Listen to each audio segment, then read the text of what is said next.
Ó, esses livros aqui eu quero recomendar para vocês. O Reino de Deus entre Nós, excelente livro. Vou falar um pouco mais desses pontos na aula que vem. Transformação de comunidades pelo Evangelho Integral, tá? Então eu recomendo ele.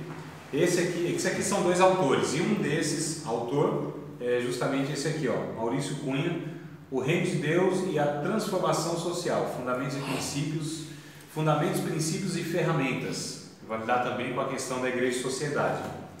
Esse aqui, Deus em Nós, o reinado que acontece no amor solidário aos pobres. Esse é do Jung Mossung, do Hugo Aslan.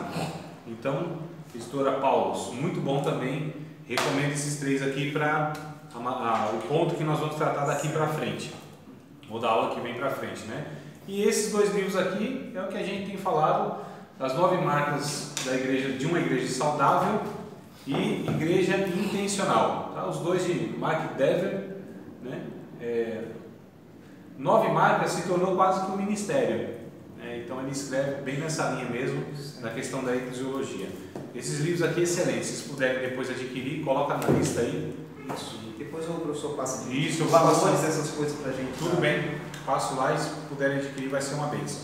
Então vamos lá, irmãos, continuar aqui, falando agora sobre uma igreja bíblica, uma igreja saudável. Tá? Nós falamos de uma igreja com propósito, uma igreja intencional, uma igreja saudável. O que é uma igreja saudável? Ela precisa ensinar o Evangelho. Isso também parece ser óbvio, né? Mas infelizmente a gente tem percebido que nem sempre isso acontece, ou seja, uma igreja que ensina o Evangelho. E o que seria o Evangelho, irmãos? O que é ensinar o Evangelho? Bom, a mensagem do Evangelho basicamente mostra que todos são pecadores, estão perdidos por natureza, né? Precisa de um Salvador e o Salvador é Cristo. Eu acho que isso é o resumo do resumo. Então, todos são pecadores, estão perdidos por natureza. Mas né? há uma boa notícia aí. Isso, nesse meio tempo. E eles precisam de um Salvador e o Salvador é Cristo. Então, pregar sobre arrependimento, sobre o estado do homem, né, que é pecador, sobre salvação pela graça, ou seja, por Cristo, né, pela obra de Cristo. Então, ensinar o Evangelho. O Evangelho, então, seria essa mensagem das boas novas. Então, chegou aí o Salvador, ele é o Cristo, né? Então, ensinar o Evangelho, uma coisa básica, mas precisa... Aliás, o Evangelho precisa ser pregado entre os crentes também, porque nós temos uma tendência, pelo fato de ainda estarmos nesse estado, né, de humanidade limitada, embora alcançado pela graça de Deus, mas ainda nós precisamos ser lembrados e relembrados a respeito de onde nós fomos tirados, né, sobre o nosso Cristo. Tanto é que Jesus ele só ordenou um único culto, o resto tudo é invenção nossa.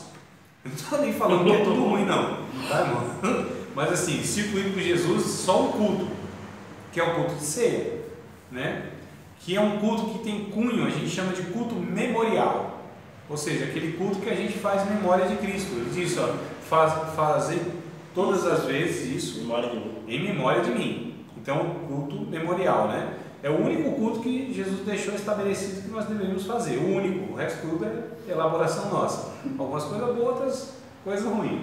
Mas pregar o Evangelho. Então, por exemplo, a ceia é uma oportunidade para nós pregarmos o Evangelho. Jesus disse, toda vez que comeres esse pão, fazer isso em memória de mim. Beber o cálice, fazer isso em memória de mim, né? Então, a gente lembrar das boas novas, do Evangelho, falar de Cristo, olharmos para a cruz, olharmos para trás, inclusive, de onde nós fomos tirados, arrancados e tudo mais. Então, essa reflexão nos manterá salvo, que é uma coisa que muitos crentes desprezam, ouvir o Evangelho. Então, o Evangelho serve para nós também, que já fomos alcançados pelo Evangelho. Então, ensinar o Evangelho. Uma igreja saudável, ela precisa fomentar, né? Fomente a unidade do corpo. Amados, eu sei que a gente enfrenta uma realidade, justamente, que é essa dificuldade que a gente tem de ter a unidade, né?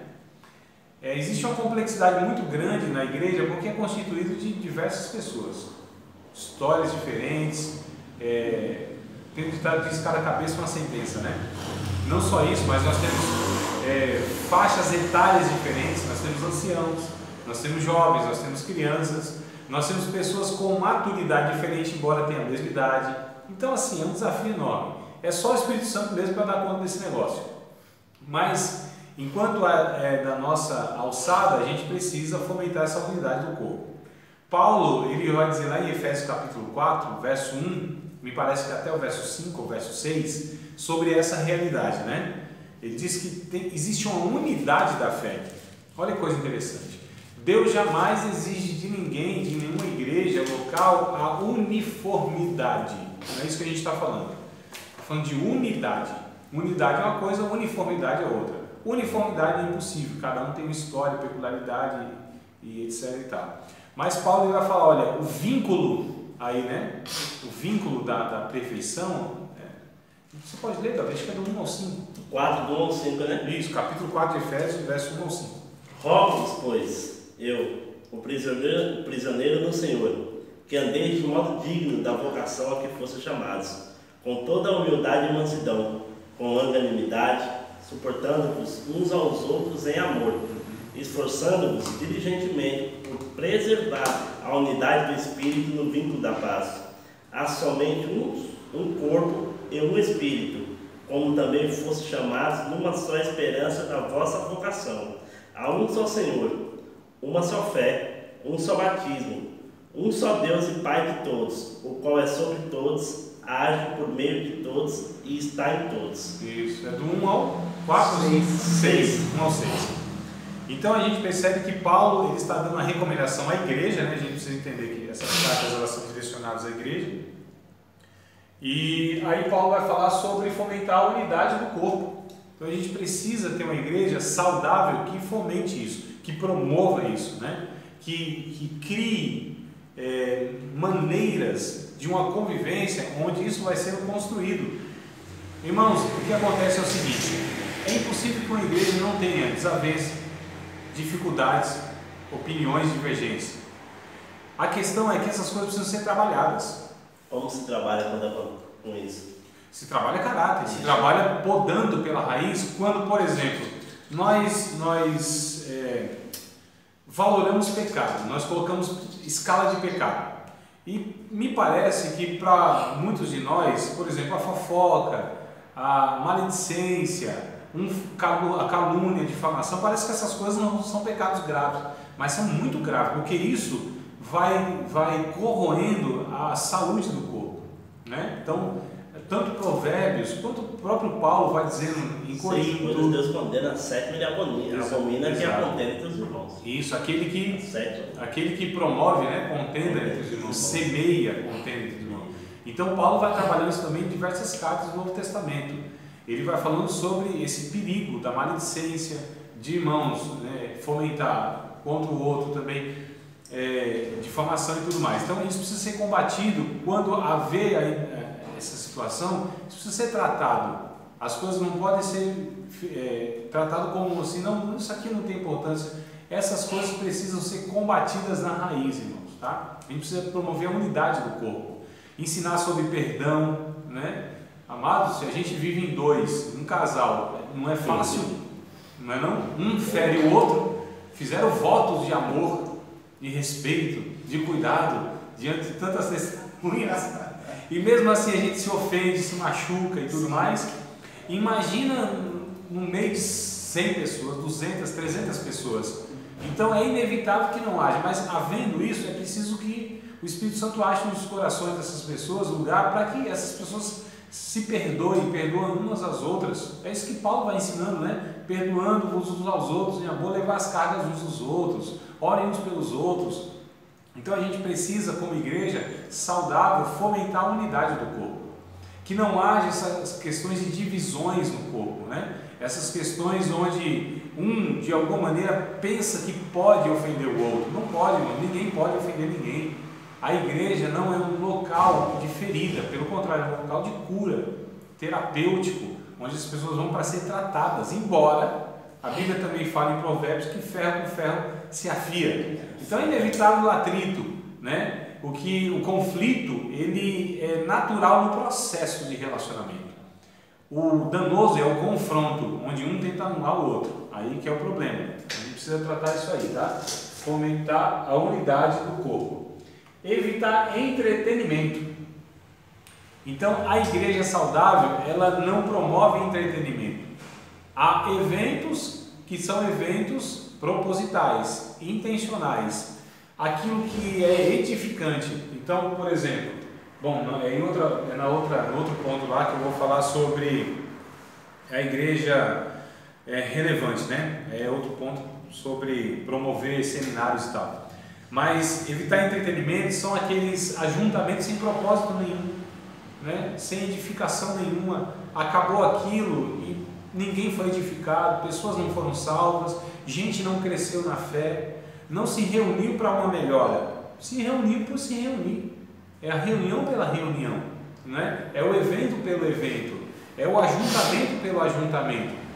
Amados, todas as vezes que nós nos reunimos em nome de Cristo para adorá-lo, ali necessariamente tem que haver mudança, né? Transformação, crescimento na vida das pessoas.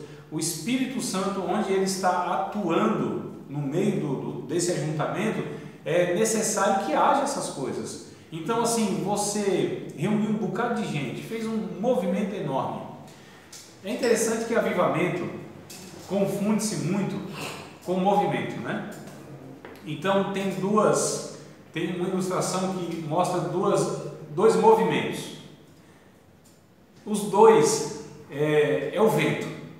Existe o ventilador e existe a questão vocês sabem aquela energia eólica, né? Isso. Então não parece, se você olha um ventilador e um ventilador eólico, não parece a mesma coisa? O sentido é o mesmo. Não é? Eles estão ali girando, né? Só que é interessante que o ventilador ele consome energia para gerar o vento. Sim. Não é? Então ele consome a energia, a eletricidade, né? A força elétrica, e aí ele gera o vento. Então ele consome energia. O eólico, o ventilador é o contrário. Ele recebe o vento e ele gera energia. Então é o contrário um do outro. O que muitas vezes nós estamos fazendo? Consumindo energia para gerar vento. E avivamento é receber o vento e gera energia, gera vida nas pessoas, né? Ou seja, vem de Deus. Avivamento vem de Deus. Essa reunião não pode ser uma reunião que gere entretenimento, mas que gere vida de Deus, que gere vigor espiritual para que essas pessoas tenham vida e caminho. Então recebem de Deus e vivem na vida para enfrentar as dificuldades da vida. Mas a gente tem feito muito esforço, gastado muita energia, né, para tentar gerar um movimento. Parece ser a mesma coisa, porque o movimento é bem parecido, só que um é oposto ao outro. Um gasta-se muita energia e não gera vida. Às vezes você vê, tira exemplo, às vezes quando se faz um congresso na igreja, né? Quando se faz um congresso na igreja, fazer um congresso dos varão, é aquela coisa, pinta a igreja, arruma banco, decora a igreja, tudo, e distribui carta convidando a igreja da região toda. É uma prática aí que tem, né? Isso aí, e às vezes não vai ninguém de fora, só vai quem é crente mesmo e comemora ali o aniversário da igreja, por exemplo, aniversário da igreja, faz um festejo aqui, sexta, sábado, domingo, 3 dias. Aí só vai com as igrejas que já acostumadas aí, aí quando a outra igreja faz, você vai agradecer. Eu vejo esse comportamento das igrejas que vivem, né, com essa proposta e estrutura como algo muito vazio, algo que de fato não tem proveito no reino de Deus, né? Então assim, a gente percebe que tem alguma coisa muito errada aí. Então é mais um entretenimento do que outra coisa. E aí a igreja saudável tem que receber os novos membros. Pode colocar aqui também novos convertidos, tá? Novos membros e novos convertidos, são duas coisas diferentes. Então a igreja saudável, ela se preocupa com pessoas novas. Lógico, com as que estão, mas com as novas também. Tanto os novos membros quanto novos convertidos. E tem uma notícia boa aí, viu, Gilmar? Tem um método muito interessante que estão usando, que é o café para receber os novos membros. Olha, coisa boa. Pensa pura, hein? Agora já aconteceu aqui, Gilmar, né? Café. Opa! Esse café onde se recepciona, você recebe os novos membros, chegando na família, né? Ali no local. Então a igreja saudável, ela se preocupa em receber as pessoas. né? A recepção tem que ter muito cuidado, porque uma letrinha muda de recepção para decepção, né? Então receber os novos membros é muito importante, amados. Uma igreja saudável se preocupa com os novos membros. Os novos membros, tanto novos convertidos, quanto pessoas vindas de outras denominações. Quando se caracteriza uma pessoa, um novo membro? Uma frequência de alguns cultos seguidos que ela frequente? Não, quando ele de fato ele decide, né? Ele anuncia que quer se membrar ali. Ele quer de fato participar daquela comunidade de fé de uma forma mais efetiva, entre aspas, oficialmente. Então esse é o novo membro, é aquele que ele decide, ele comunica, eu quero ser um novo membro, então você recepciona. Porém, essa recepção já foi feita lá atrás, né? Pessoas novas que chegam na igreja. Então aqui na verdade há grupos diferentes, novos membros, pessoas que estão chegando na igreja, visitantes inclusive, e novos convertidos. E o que eu quero dizer é que uma igreja saudável, ela recepciona, né? Ela recepciona, recebe essas pessoas. Nós precisamos dar atenção às pessoas quando chegam à igreja. Isso é muito importante, isso é fundamental, porque, amados, é claro que a igreja não vai centralizar a sua vivência no sentido humano. Aqui precisa ser um ambiente que as pessoas se sintam bem e que o centro seja elas. Não está botando foco, né? Isso, mas a questão que eu quero dizer é o seguinte, é que essa família, esse povo, eles precisam expressar tanto Jesus, tanto o amor de Deus, que as pessoas que chegam lá, elas precisam se sentir parte daquele ambiente. Elas precisam entender que ali elas são recebidas por ser humano, independente de classe social, independente da sua opção sexual, independente da sua classe mesmo, né? Social e tal. Então essas pessoas precisam ser recepcionadas, recebidas. Elas precisam entender que existe um povo que representa Deus, que conhece o Evangelho e que se interessa por gente, entende? Que ama profundamente o ser humano. Isso é um milagre. Isso é um milagre, irmãos. Porque a realidade do ser humano é que ele não ama o outro ser humano. Então essa é a questão. Eu estou falando de uma igreja que recepciona porque elas vivem o amor de Deus. Essas pessoas conhecem a Cristo, conhecem a salvação e sabem que cada ser humano que Deus coloca no caminho dela é importante, é alvo de misericórdia, é alvo da graça, é alvo do cuidado, entende? É objeto de, entre aspas, de desejo dessa igreja, porque ali é uma pessoa que Cristo morreu por ela. Então é por isso que eu me interesso pela história dessa pessoa, né? Uma pessoa que chega em uma comunidade de fé, onde é dado a atenção para ela, isso já é aqui um sinal que Deus de fato se preocupa com aquela pessoa. O impacto que tem para uma pessoa que muitas vezes é desprezada na sua própria casa, que ela desconhece o amor, só conheceu pessoas que se aproveitaram dela na sua história, gente abusada psicologicamente, fisicamente, emocionalmente, financeiramente, em todas as ordens. Chega num ambiente onde as pessoas o ser humano, né? Sim, a recepcionam, a tratam dignamente. Ali é claro, porque assim, nós pregamos o Evangelho em todo o tempo. Quando for necessário, a gente usa palavras, não é? Quando é necessário, a gente usa as palavras, mas em todo o tempo a gente prega o Evangelho. Como se prega o Evangelho de uma forma mais eficaz? Vivendo o Evangelho nas relações, na atitude, no gesto, no abraço. Então, na verdade, a gente desconsidera muitas vezes que o Espírito Santo age por meios tão naturais que a gente se espanta, né? Nós aprendemos que nós somos o corpo de Cristo. Então, nós somos os seus membros em particular. Quando Deus quer consolar um aflito, o que Ele faz? Ele envia algum dos seus servos para abraçar essa pessoa. Quando Deus quer aliviar a angústia de uma pessoa oprimida, o que Ele faz?